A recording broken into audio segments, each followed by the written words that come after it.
Hari ke-15 bulan suci Ramadan tahun ini penjual musiman kulit dan beduk terlihat di sepanjang Jalan Raya Ciampea. Kulit domba dan sapi biasanya di bulan Ramadan penjualan terutama kulit domba ramai setiap harinya. Namun saat ini pedagang musiman mengaku sepi akan penjualan. Kulit domba dan sapi biasanya diperuntukkan beduk di setiap musola maupun masjid dan di malam hari kemenangan Idul Fitri dipergunakan sejak awal dijajakan di Jalan Raya Ciampea. Salah satunya penjual mengaku akan sepi para pembeli kulit beduk.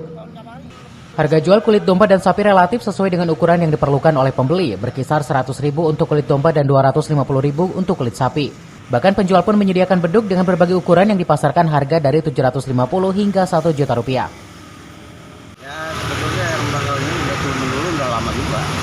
Kan? Udah 2 tahun begini kayaknya berkurang gitu kan minat. Dari segi ekonominya mungkin gimana saya juga kurang mengerti ya. Atau mungkin bentuknya masih awet yang tahun lalu ya. Tapi tetap bertahan Pak untuk berjualan. Ya kita tetap bertahan karena kan gimana ya, kita punya tanggung jawab keluarga.